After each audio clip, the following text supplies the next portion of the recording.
Well, hello everyone. Alex Absalom here, and I'm delighted to introduce you to my good friend Aaron Goodrich. So, hello, Aaron, Hi. and we've been friends for quite a while. And a few months ago, we were chatting, and he would tell me an awesome story, which Hannah and I have been eager to capture on film, so we can share it with you all. So, Aaron, why don't you start just by introducing yourself? Tell us about what you do with life and you've got an interesting job and context and church life and family and where you are and all that good stuff. So just introduce yourself. Yeah. Yeah. So I live in Grand Rapids, Michigan, and am leading a church of missional communities, a SOMA church, and part of a larger family of churches throughout the North America and throughout the world. So much a And great network. Really good. yeah, yeah, super grateful to be a part of that. And so planted that a few years ago, and also I'm bivocational as a counselor. Um, do a lot of work with internal family systems, different things like that. And so those are the two worlds that I live in. Fantastic. Great overlap between the two. Lots of Hmm. stuff there. Okay, so uh, the setup for your story, I suppose. Like, so you've got kids, you're raising the things of the Lord, and you're engaged with them in their lives. So why don't you tell us a bit more about that and the context for what you're doing? Yeah, absolutely. So I've got three boys, uh, Yes. and yes, so much adventure, so much fun. Never a dull moment in our home, that's for sure. And twin boys are the oldest. They're in fifth grade, and they're at a inner city Christian school that's really diverse. One of the things I love about it is they invite me in to do a small group discipleship discussion, and we're going through the book of John this year. Mm. And so I've got five fifth graders, and I've been in this naturally supernatural cohort talking about hearing God's voice. And it's something that I've done with my kids. And I realize as we come up to John 10, that his sheep hear his voice. I'm like, I don't know if I've ever asked these kids if they listen for God's voice. And so I just said, "Hey guys, let's take some time and listen for what God might want to say to your heart." So I pray and I just say, "We're just going to be quiet." And I get to the end and I say, "Hey, any thoughts, any words, any verses come to mind?" And I was honestly blown away. A couple of the kids said verses about identity, just like God calls me his own. He Wow. calls me his beloved son. Wow. And I was like, yeah, wow, that's amazing. Yeah. And other kids had verses that really stuck out that were speaking, God is my refuge and strength, a very present help in trouble. That was just profound moment. And some of the other kids were a little bit like, that's awesome, but I've never done this before. And so I've made it normative. I just let it this morning, and we listened for God's voice this morning too. And it's been so cool to see how the Spirit of God is just discipling these kids. He's the best discipler, right? Yeah, Uh, absolutely. So so. as you're doing it over a number of times, have you Mhm. seen much development in these boys as they get used to doing this? Yeah, sometimes it's kind of hit or miss, kind of like with a lot of fifth graders, Sure. Some some days you feel like you're dealing with kids, and then other days you're like, whoa, they were like adults today. And Yeah. so it really depends on the week. Some weeks it just kind of flops and it's like, meh, Yeah. we tried. And other weeks it's really profound. Mm. And so yeah, I would say, I don't know, every other week where I'm just am amazed at what God's saying to them. And then every other week we try and it just went okay, you know. That's real life though, isn't it, as well? So I think that you're just normalizing it for them. Yeah, yeah, Yeah. Yeah, because so not everything's going to be spectacular with fireworks. So that's good. So to totally. talk a bit about love the story. That's so cool. Talk a bit about for folks listening how they might start to apply this in their own lives, whether with their own family or with kids they get to influence through work, Yeah. or church, or whatever. Yeah. One of the encouragements I like to give to people is kids aren't skeptical. nearly as skeptical about this as adults are. And so if you ask even the question, what's God saying to you, they'll think about it for a little bit and give you an answer. Yeah. And one of the places that I started with my own kids was when there was a need for a discipline. Uh, I'm learning to start with attunement, connection. I should have known that as a therapist, but that's really important. And then there's consequences for the behavior, but now we're ending with hearing what God has to say over them, because none of us are defined by our worst behavior. Yeah. Thank Jesus for that. Yes. We're defined as beloved sons. And so often I'll ask my kids, and I'll just say, hey, what's God saying to you? And they'll say, he just wants to give me a hug. He said he loved me. And I say, even after what you did? And they're like, oh yeah, he loves me. One of my kids really likes to be good.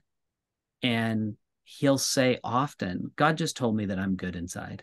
And I'm like, whoa, how personal. And I didn't prompt that. I didn't say anything, but I'll often, as they listen, I'll say, man, that's really similar to what I heard for you. Because I'll listen on their behalf, And so it's a real amazing moment of connection with God and with me at the end of discipline. And then around the dinner table, sometimes we just ask that question too. What's God been saying to you lately? And it's a great opportunity to just hear what he's doing in their lives. So good. So for those who are listening and thinking, okay, just talk through the mechanics of doing it. So say you've just told, child number one punches child number two. Obviously, I'm sure your boys never do that. Must just be never. Never. So okay, so you've got child number one. It's like, okay, you talk it through and whatever the consequence is. So how do you then, when they're probably going to be feeling all miffed and stirred up and angry or whatever, embarrassed, whatever emotions kind of rolling around, how do you then get them to listen to the Spirit in a moment where perhaps they're not naturally going to be turning to the Spirit, turning to the Lord? Yeah. Well, I make sure and have, like, I often hug them at the end and I'm just holding them. So I move into a space of connection again with them and often stay in that space, even within the discipline. But I'm holding them and I say, hey, I want to, sometimes I'll ask, have you apologized to Jesus even? Because this isn't just between you and your brother or brothers. This is also between you and God. And they'll engage in that. And then I'll say, hey, I'd love to listen to what God wants to say over you or about you. And so I'm just going to pray and then I'll create some space to listen. So I'll say, Jesus, would you speak to one of my kids, to Caden, and tell him what you want to say about him right now. And we'll just be quiet. And they know, because I've done it before. This is a time to just be quiet. And I'll get quiet for 30 seconds, a minute. I find too with kids, they're quicker at hearing God's voice than adults. Often you need a longer space, but kids are just like, oh, got it. And you're like, how'd you do that so quick? So that's what we'll do. And then I'll just, after a pause or a space to be still and know that he's God, I'll ask if they heard anything. And I do like to say too, this isn't a performance, like if you don't hear anything, that's okay. We just like to create space to hear from God. And sometimes there are things that come up and sometimes they're like, yeah, I don't know that I heard much right now. And I go, okay, So that's kind of how that goes. And what I love it. And I know you well enough, and I love just listening to you that this will be done in a brilliant way. But for some folks, maybe for them, their background was one where kind of religious stuff was used in a way. I'm not saying also religious, but that kind of religious spirit was their experience more. So it felt quite shaming or like, what's God saying to you? It was more like that. So how would you encourage folks who've had that's what they hear when they listen to you, even though it's not what you're saying or doing? How do you encourage them to escape that, a trap? I don't know if that's the right word, that experience, so that they can offer this, because it is a beautiful thing to be able to reconnect with that child and to let's listen to the Lord together and allow him to define who they are. So do you have any quick words of wisdom on that for folks for who, that might be a stumbling block? Yeah. I mean, for one, I'll just say this. Sometimes my kids will say, God told me that I need to not hit my brother anymore. And I say, well, I think that's a really great thing. And I think that's important, but I was really asking what's God saying about you, over you. And if it's not encouraging, uplifting, strengthening, if it's not a blessing, I go, man, I don't know if we can't know for sure if that's from Jesus, and likely it's not if it's negative, right? And so really creating some parameters for them that we're wanting to hear an encouraging word from Jesus over them and what he has to say. So good. And sometimes I'll even say to the kids, hey, what's Jesus' face towards you right now? And they'll get a big smile. And I'll go, yeah, he just can't get enough of you. That's lovely. Just to remind them that that's how he sees them. That's how they're being seen. And not the shaming, the negative, because I have faces of shame that I give to my kids, and I don't want them to embody that. Yeah. I want them to embody what he has. So sometimes I'll just ask, how's he looking at you right now? How's Jesus viewing you? And so I love that. And that would be so good for younger children or children who aren't so verbal. Yeah. Great for them to experience that. Absolutely. Yeah. Wow, this is so rich. Is there anything else you want to say before we wrap up? Well, one other thought I have for the people that did have religious abuse or religious, just some baggage from their church growing up or from their family, I do like to ask the question, if you could take the face of your dad and you took all the faces of your dad and you could just have one from your childhood, what would that be? And if you could take all the faces of your mom and you just had one, just kind of all together, what is that face? And even of your pastor of the church that you grew up in, what was the face? And often that's a face of maybe distance or critical or angry. And they're often reading through the lens of the people that interacted with them in certain ways. And we can even read that onto God. When in reality, that's not what the scripture says his face is. When his face of delight shines on us, it's not a face of disconnect. It's a face of joy. He sings songs of delight over us.